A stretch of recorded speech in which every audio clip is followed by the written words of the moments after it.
sentite?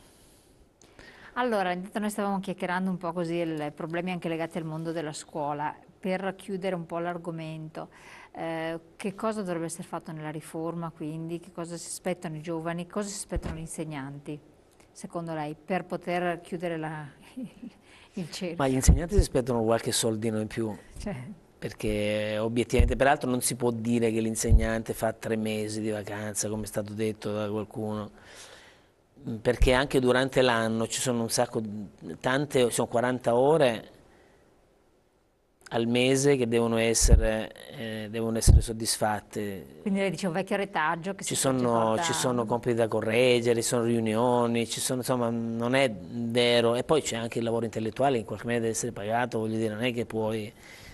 quindi voglio dire, quindi il discorso del quattrino è un discorso di riconoscimento. Ma nella scuola io l'ho notato a mie spese, no? Più fai e più rognai, no?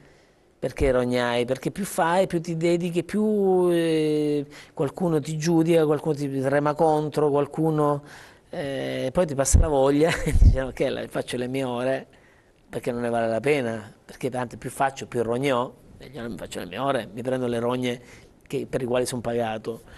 Quindi bisognerebbe valorizzare l'insegnante in questo senso, bisognerebbe prendere che prendesse più quattrini, valorizzato, però il punto è che con la riforma i presidi, mi chiedo quanto in grado possono essere di valutare gli insegnanti, che si parlava della valutazione dell'insegnante, cioè i presidi, chi ha insegnato loro a fare i presidi?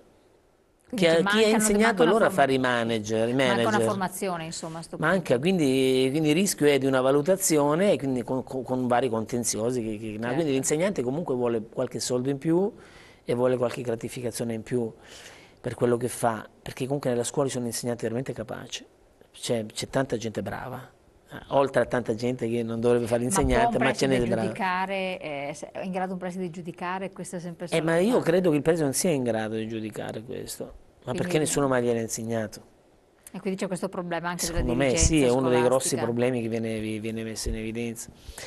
Poi per quanto riguarda i ragazzi, rendergli io non ho mai visto, compreso quando andavo via a scuola, qualcuno diceva vado a scuola e ci vado in maniera contento. Cioè, guarda, questo è un paradosso, cioè andare a scuola e andare e soffrire per andare a scuola. Perché la scuola è un posto dove tu subisci il giudizio, non viene valorizzato il tuo talento. Infatti io ho fatto delle proposte ogni tanto, ma anziché andare a penalizzare i ragazzi sulle cose verso le quali loro non sono portati, perché non andiamo a valorizzare le cose per le quali sono portati? Cioè se io ho delle abilità in una cosa e non le ho in un'altra, perché non mi aiutate a valorizzare quelli che sono i miei talenti? Quelle cose, quelle capacità che probabilmente mi aiuteranno ad avere successo nella vita? Ecco, la scuola non fa questo. Invece la scuola dovrebbe valorizzare i talenti dei singoli, prima individuarli, che non è Questa è facile, e poi esatto. alimentare, valorizzare. Uno quando esce nel mondo del lavoro, compreso me, non è che tutte le materie ero bravissimo, poi ho sviluppato le mie attività perché avevo qualche abilità che la scuola non mi ha sviluppato, ho dovuto fare da solo. Ma tu scuola valorizza, bisognerebbe ci fosse una valorizzazione dell'alunno, non un giudizio dell'alunno. Sì, È un concetto estremamente, è l'opposto di quello che è oggi. Allora forse così i ragazzi andrebbero a scuola in maniera con desiderio di andare a scuola, perché sentono che qualcuno li aiuta a migliorare quelli che sono i propri talenti. È un concetto comunque capisco difficile, no, ma forse tra l'altro e impossibile da poi c'è il applicare. discorso anche della cultura generale, perché dopo ci sono persone che possono avere dei gap incredibili e lacune pazzesche in certi ambiti e non in altri, c'è poi la classe numerosa, ci sono tanti studenti, tante Sì, sì. Sì, attitudini anche lì le diverse. classi Eh numerosissime, sì, 30 alunni per classe. vengono anche da gruppi diversi, Etnici, sì, sì, sì. Non religiosi, è facile fare sociali. l'insegnante. Cioè, Non è facile fare l'insegnante anche in virtù di questa 30 ragazzi di etnie diverse, culture diverse, caratteri diversi. Dirà qualcuno, ma c'è sempre stato, ma i ragazzi di oggi non sono quelli che c'erano quando io andavo a scuola. Oggi e i nostri ragazzi hanno una mente molto più aperta di quella che potevo avere io alla loro età. quindi secondo lei, proprio in base a questa evoluzione che c'è stata, evoluzione abbiamo visto nel mondo del lavoro dove emergono delle nuove realtà aziendali completamente diverse come tipologia, e occorrerebbe qualcosa che sia più conforme a questo nuovo tipo di mercato. Giovani che non sono più quelli di una volta, invece si insegnano le stesse cose di una volta, gli stessi libri pressappoco, per cui ci sono periodi anche storici che non vengono neanche affrontati, proprio si arriva sempre perché i programmi quelli sono, il tempo quello a disposizione. E quindi sarebbe necessaria una riforma un po' più globale che tenesse conto poi del mercato del lavoro, che invece ha delle esigenze ben precise. Sì, sì, Non è cioè una cosa semplice. bisogna, sì, io credo che ogni persona che, insomma, allo stato attuale deve avere, a prescindere da quello che è la propria attività, deve avere un minimo di conoscenza, non so, di come si fa una fattura, un minimo di l'inglese, il E il computer. minimo di lingue dovrebbe Ecco, essere il io credo minimo. che ci voglia una conoscenza di poche cose, ma in maniera sistemica. Certo. Ma il fatto, ad Poi dopo esempio, uno approfondisce quello che gli si interessa di più.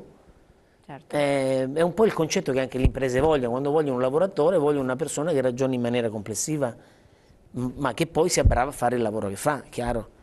Però il Ed rapporto, la ecco visione perché vengono sempre sistemica, chiesti quelli con esperienza, si torna sempre sul certo, discorso dei sì. lavoratori con esperienza. La formazione, ultimo capitolo, è sufficientemente valorizzata oppure no? E in questo momento di crisi la formazione viene fatta nelle aziende oppure no?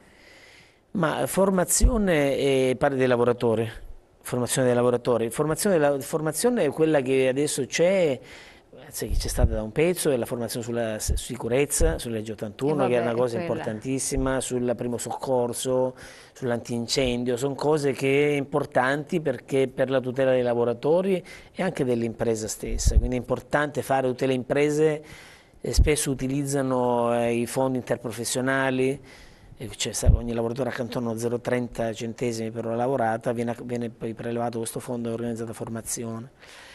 E io credo che le imprese che sono andate bene e che non hanno subito la crisi e che sono riuscite a uscire dalla crisi, stanno uscendo dalla crisi, sono quelle che hanno investito in formazione tecnologica, in innovazione. Sono imprese che hanno investito in questo, che hanno visto la crisi come un momento di opportunità. Quindi anche qui investire nella crescita interna dei propri lavoratori, continuare a Invece le farlo. imprese cosa fanno? In momenti di crisi eliminano la pubblicità La e comunicazione. quindi la comunicazione eliminano la formazione, invece E quindi non è creano i così. presupposti per affondare, ce li creano Certo, sì, tutti, cioè sì, invece, fanno un bel solco. infatti secondo me, e piuttosto che aiutare tutte le imprese, parlo dal punto di In vista modo diciamo, sì. dei sostegni della decisione politiche, io avrei fatto delle scelte su quelle aziende che veramente creano occupazione, che veramente creano know-how, che veramente aziende proiettate verso l'estero. Visto che la coperta è corta, non puoi accontentare tutti, investi, fai una scelta che va a incentivare quelle imprese che hanno dimostrato, stanno dimostrando di essere sul pezzo, è perché sono quelle che creano occupazione, non quelle Certo. cotte e decotte che usufruiscono degli sgravi contributivi per poi vivacchiare e morire Certo, tra 5-6 mesi. Dirà qualcuno, ma bisogna pur portare a casa lo stipendio. D'accordo, ma non è che lo stipendio puoi ovvio. portarlo a casa solo perché qualcuno te lo dà, bisogna che te lo meriti. Se l'azienda non ti mette in condizione di meritarlo, perché è un'azienda cotta e decotta, non puoi. Quindi io avrei fatto, è questo che è il mio rammarico, di un aiuto trasversale anche con la decontribuzione delle nuove assunzioni Sì. per tutti, avrei puntato in maniera più consistente con quelle che sono l'innovazione e con quello che poi il futuro è Certo, innovazione. assolutamente. Allora, detto questo, siamo arrivati al termine, non riusciamo Passa perché il tempo velocemente il tempo. vola ad affrontare l'aspetto politico, ma intanto lo faremo comunque presto ugualmente, perché poi è strettamente connesso e correlato. Grazie Luigi Sposato di Grazie, essere stato qui grazie. con noi, di averci consentito questo approfondimento, questo aggiornamento del mercato del lavoro, quindi estrema versatilità a questo punto, diventare sempre il più elastici possibile, captare le opportunità che possono arrivare e poi naturalmente avremo modo di fare gli approfondimenti nel corso delle prime serate. Grazie ancora a voi, appuntamento questa sera alle ore 21, parleremo di politica e di quel che è successo alle elezioni e poi naturalmente anche del discorso dell'immigrazione. Vi aspetto, grazie.